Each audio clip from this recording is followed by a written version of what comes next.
बिस्मिल्लाहिर्रहमानिर्रहीम अस्सलाम वालेकुम रहमतुल्लाह। डीजीआईएसपीआर की प्रेस कॉन्फ्रेंस के बाद अब हालात उस नहज पर आ गए हैं, उस स्टेज पर आ गए हैं, उस फेज में दाखिल हो गए हैं जहां पर लोग बात कर रहे हैं कि अब चीज़ें पॉइंट ऑफ नो रिटर्न पर पहुंच गई हैं। ये जो पॉइंट ऑफ नो रिटर्न की बात की जा रही है, देखिए तारीख के अंदर भी इस तरह के बहुत सारे स्टेजेस आए, फेजेस आए जिसमें मामलात पॉइंट ऑफ नो रिटर्न तक पहुंच जाते थे और ये माजी के अंदर हमने देखा। लेकिन इतने भी नहीं पहुंचने चाहिए जिससे आपका मुल्क जो है वो ख़तरे में पड़ जाए, क्योंकि 1971 का ऑलरेडी पाकिस्तान एक बहुत बड़ा सानहा टिक चुका है। 1971 1971 में जब पाकिस्तान दो टुकड़े हो गया और जो मशरक़ी पंजाब था या मशरक़ी पाकिस्तान था वो अलग हो गया और वो बांग्लादेश बन गया, और ये मगरबी पाकिस्तान जो है वो पाकिस्तान बन गया। दो पाकिस्तान इस तरह से टुकड़े हो चुका है, तो ये बड़ी ख़तरनाक चीज़ है। तो हमें बड़े ही केयरफुल अंदाज में देखें, इसके ऊपर बहुत सारे लोगों की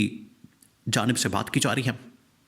हामिद अमीन ने जो राइटली पॉइंट आउट किया, राइटली किसी और ने नहीं किया, इतनी ज़बरदस्त उन्होंने बातें की हैं, इतना ज़बरदस्त उन्होंने एनालिसिस किया है और इतना ज़बरदस्त उन्होंने इस्टेब्लिशमेंट को मशवरा दिया।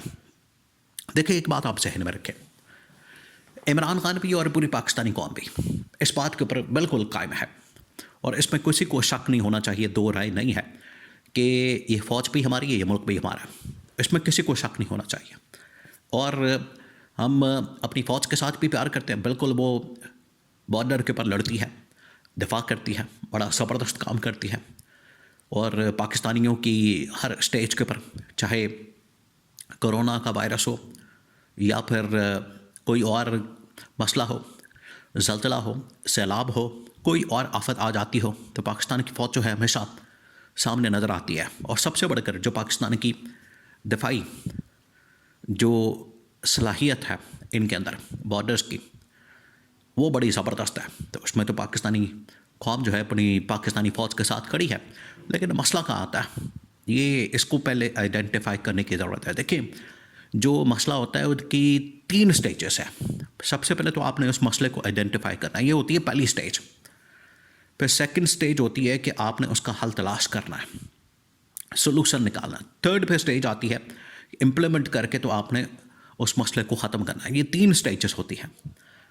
तो अब हामिद अमीर की जानिब से जो बात की गई, उन्होंने कहा कि ये मसला तो हम पहले मसले को तो ढूंढ ही नहीं रहे, मसले को तो आइडेंटिफाई नहीं कर रहे, हम तो आपस में एक दूसरे के वो हम दायरे के गर्द घूम रहे हैं, सर्कल में। वहाँ से हमने निकलना, उस साइकिल से निकलना, सर्कल से निकलना।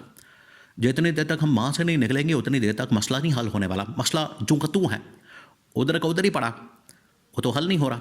तो पहले आपने मसले का हल निकालना है, पहले आपने मसला आइडेंटिफाई करना है। अब हामिद अमीर की जानिब से सबसे बड़ा मसला इसके अंदर जो बयान किया गया, प्रॉब्लम क्या, पूरी पाकिस्तानी कौम इस वक्त एक आप समझें कि कंफ्यूज बहुत ज़्यादा कन्फ्यूजन फैल चुकी है इस वक्त पाकिस्तान के अंदर।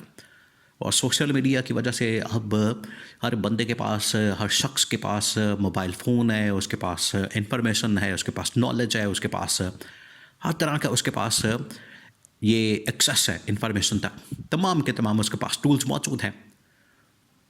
अब अवाम को बेवकूफ़ नहीं बना सकते, ये बात है।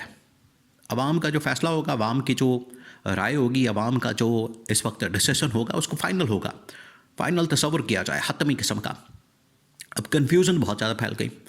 पहले तो इमरान खान, देखिए इमरान खान तो गवर्नमेंट को, अवाम भी गवर्नमेंट को और नून लीग पीपल्स पार्टी की ये जो इत्तेहादी गवर्नमेंट है इसको टारगेट करते थे और निशाना बनाते थे। और गवर्नमेंट, ज़ाहिर बात है, गवर्नमेंट अगर पावर के अंदर है, इक़्तिदार के अंदर है, चाहे फॉर्म 47 की है, चाहे जाली है, जाली वोटों के साथ है, या इसने मैंडेट चोरी किया, टाका मारा या कुछ भी किया, गवर्नमेंट तो है, तो परफॉर्मेंस दिखाए। कारकर्दगी के ऊपर सवाल किया जाता है, बात की जाती है कि कारकर्दगी क्या, परफॉर्मेंस क्या। तो इसके ऊपर पहले तो बात की जाती है। इमरान खान भी बात करता है, पूरी पाकिस्तानी कौम उनसे सवाल करती है गवर्नमेंट से, और इमरान खान उनकी तर्जमानी करते हुए गवर्नमेंट से सवाल करता है। लेकिन मसला तब ख़राब होता है जब इस्टेब्लिशमेंट के मतलब कोई सवाल किया जाता है। और वो क्यों किया जाता है, जब इस्टेब्लिशमेंट की थोड़ी बहुत आपको इन्वॉल्वमेंट सियासत के अंदर नज़र आती है, जहाँ भी शक पड़ता है, डाउट होता है, वहाँ पर आखिरकार फिर एक्शन लिया जाता है, बात की जाती है, क्रिटिसाइज़ किया जाता है। आज देखें, आज इस्टेब्लिशमेंट ने, फ़ौज ने बज़ाते ख़ुद मैदान के अंदर आके इमरान खान और पीटीआई के ख़िलाफ़ जो भांस खोला, जिस तरीके से उन लोगों ने बात की, जिस तरीके से उन्होंने एक सियासी जमात को टारगेट किया, निशाना बनाया, बेहतर क्या था? देखिए, हामिद बीन ने भी बड़ा ज़बरदस्त मशवरा दिया। उन्होंने कहा कि बजाय इसके इस्टेब्लिशमेंट मैदान में आती, इमरान खान को हमला करती, इमरान खान के ऊपर हमलावर होती। वहाँ पर एक बड़ा ज़बरदस्त सवाल किया गया। उन्होंने कहा कि आपने इमरान खान को, पीटीआई को एक नेशनल सिक्योरिटी थ्रेट करार दे दिया। अब इसका आगे क्या होगा? क्या आप पार्टी के ऊपर पाबंदी लगाएंगे, उसको बैन करेंगे? बैन करने का मतलब ये कि आप तकरीबन को 300-400 लोग जो इस वक्त मुख्तलिफ ऐवानों के अंदर बैठे हैं, कौमी असम्बली में, सेनेट में, सूबाई असम्बलियों में, उनको फारिग करें। 2 करोड़ वोटर इमरान खान का, उसको फारिग करें। तो ये कैसे पॉसिबल है? नंबर 1। नंबर 2, अब इसी मामले के ऊपर हामिद बीन ने मशवरा दिया, बजाय इसके आप डायरेक्ट इनके ऊपर हमला करते, इनको सिक्योरिटी थ्रेट और इस तरह की बातें करते, सिक्योरिटी रिस्क करार देते। आप ये काम करते, आप गवर्नमेंट को कहते हैं आए मैदान में, इंफॉर्मेशन मिनिस्टर, लॉ मिनिस्टर, फिर उसके बाद दाखिला का मिनिस्टर या कोई और वज़ीर आता, मैदान के अंदर बैठता, खुद वज़ीर-ए-आज़म आके बैठ जाता और बात करता और कहता कि हमें इमरान खान से ये इशू है, ये इशू है, ये इशू है और ये मसला है और यहाँ हमने ये हल निकालना है, ये हल निकालना है। तो बात होती, फिर आगे पीटीआई गवर्नमेंट के ऊपर हमला करती चले। ये एक बराबरी की बुनियाद के ऊपर आप, क्योंकि इदारे के ऊपर जब भी बात होती है तो यहाँ पर कहा जाता है फिर फ़ौज के ऊपर आप हमला कर रहे हैं। फ़ौज के ऊपर हमला नहीं हो रहा, वहाँ पर कोई एक शख्स अगर बात करता है तो उसकी बात होती है। तो अगर गवर्नमेंट की जानिब से प्रेस कॉन्फ्रेंस की जाती बजाय DGISPR के या फ़ौज के, ये बेहतर होता। गवर्नमेंट बताती कि ये मसला, इधर पीटीआई जवाब देती है, अगले दिन फिर गवर्नमेंट बैठ जाती है, अगले दिन फिर पीटीआई जवाब देती है। यानी कोई तो कहीं तो स्टेज पे जाके आपने रुकना था, मसला हल होना था, लेकिन इधर फ़ौज को बीच में डाल के और ख़ुद नून लीग पीपल्स पार्टी वाले साइड पे होके वो तमाशाइयों की तरह बेंचों पे बैठ के तालियां बजा के शो देख के ये समझते हैं कि हमने आपस में लड़वा दिया। नून लीग वाले समझते हैं, क्योंकि नून लीग की हमेशा ये ख्वाहिश रही कि कहीं इमरान खान इस्टेब्लिशमेंट एक ना हो, तो ये समझते हमने इमरान खान और इस्टेब्लिशमेंट को लड़वा के हमने बहुत बड़ा काम कर लिया, तीर मार लिया, अब सत्ते खा रहा। अब हमें कोई यहाँ पर निकालने वाला, रोकने वाला, टोकने वाला, सवाल पूछने वाला नहीं है, क्योंकि अब ये सवाल हमसे कर ही नहीं सकते।